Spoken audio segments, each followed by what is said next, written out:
அனைவருக்கும் வணக்கம். 2025 வெளியிடப்பட்டுள்ள புதிய பாடத்திட்டத்தில் இடம்பெற்றுள்ள சிற்றிலக்கியங்கள் பற்றி தான் இந்த வீடியோவில் பார்க்க போகிறோம். இது மிக முக்கியமான ஒரு பகுதியாகும். சிற்றிலக்கியங்கள் பாட்டுடை தலைவனின் வாழ்வில் ஒரு சிறு கூறினை மட்டும் எடுத்துக்கொண்டு அறம், பொருள், இன்பம், வீடு பேறு ஆகிய 4 உறுதிப் பொருள்களும் அமையுமாறு பாடுவது சிற்றிலக்கியமாகும். சிற்றிலக்கியம் என்றால் அறம், பொருள், இன்பம், வீடு பேறு ஆகிய 4 உறுதிப் பொருட்களை அமையுமாறு பாடுவது சிற்றிலக்கியமாகும். சிற்றிலக்கியம் மொத்தம் 96 வகை சிற்றிலக்கியங்கள் உள்ளன. சிற்றிலக்கியங்கள் மொத்தம் எத்தனை? 96 வகை சிற்றிலக்கியங்கள் உள்ளன. அதில் சிலவற்றை நம்ம பார்க்கலாம். 1. அந்தாதி. ஒரு பாடலின் இறுதி எழுத்தோ அசையோ சீரோ அடியோ அடுத்த பாடலின் அல்லது அடுத்த அடியின் தொடக்கமாக அமைவது அந்தாதி வகையாகும். அந்தாதி என்றால் ஒரு பாடலின் இறுதி எழுத்தோ அசையோ சீரோ அடியோ அடுத்த பாடலின் அல்லது அடுத்த அடியின் தொடக்கமாக அமைவது அந்தாதி வகையாகும். தமிழில் தோன்றிய முதல் அந்தாதி காரைக்கால் அம்மையார் இயற்றிய அற்புத திருவந்தாதி ஆகும். தமிழில் தோன்றிய முதல் அந்தாதி எது? காரைக்கால் அம்மையார் இயற்றிய அற்புத திருவந்தாதி ஆகும். அடுத்து களம்பகம். அம்மானை, கார், ஊசல் முதலான 18 உறுப்புகள் அமைய பாடுவது களம்பகம் ஆகும். களம்பகம் மொத்தம் எத்தனை உறுப்புகள் கொண்டுள்ளது? 18 உறுப்புகள் ஆகும். தமிழில் தோன்றிய முதல் களம்பகம் ஆசிரியர் பெயர் அறியப்படாததால் நந்தி களம்பகம் ஆகும். தமிழில் தோன்றிய முதல் களம்பகம் எது? நந்தி களம்பகம் ஆகும். அடுத்து பரணி. போர் முனையில் 1000 யானைகளை கொன்று வெற்றி கொண்ட வீரனை புகழ்ந்து பாடுவது பரணி வகையாகும். பரணி என்றால் போர் முனையில் 1000 யானைகளை கொன்று வெற்றி கொண்ட வீரனை புகழ்ந்து பாடுவது பரணியாகும். தோற்றவர் பெயரில் அல்லது தோற்ற நாட்டின் பெயரில் பாடப்படும் தமிழில் தோன்றிய முதல் பரணி ஜெயங்கொண்டார் இயற்றிய கலிங்கத்து பரணியாகும். அதாவது தோற்றவர் பெயரில் அல்லது தோற்ற நாட்டின் பெயரில் இந்த பரணி பாடப்படும். தமிழில் தோன்றிய முதல் பரணி எது என்றால் ஜெயங்கொண்டார் இயற்றிய கலிங்கத்து பரணியாகும். கலிங்கத்து பரணியை இயற்றியவர் யார் என்றால் ஜெயங்கொண்டார். அடுத்து தூது. தலைவன் மேல் காதல் கொண்ட தலைவி தன் காதலை தெரிவித்து அதற்கு சம்பந்தமாக ஒரு பூமாலையை பெற்று வர தன் சார்பாக ஒருவரை அல்லது வேறு உயிரினங்களை தூது அனுப்புவது இவ்வகை இலக்கியம் ஆகும்.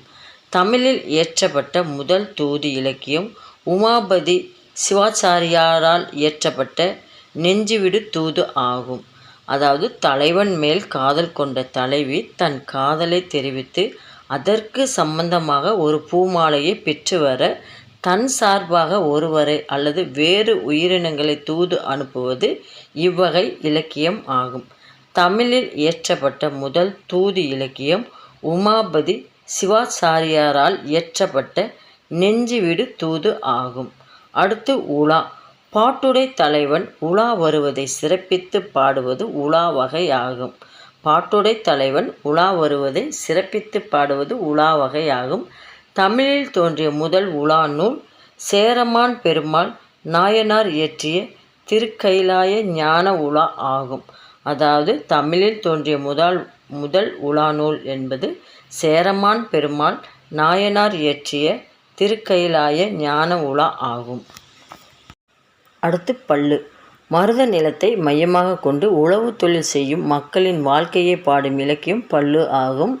தமிழில் முதலில் தோன்றிய பள்ளு இலக்கியம் ஆசிரியர் பெயர் அறியப்படாததால் முக்கூடர் பள்ளு ஆகும்.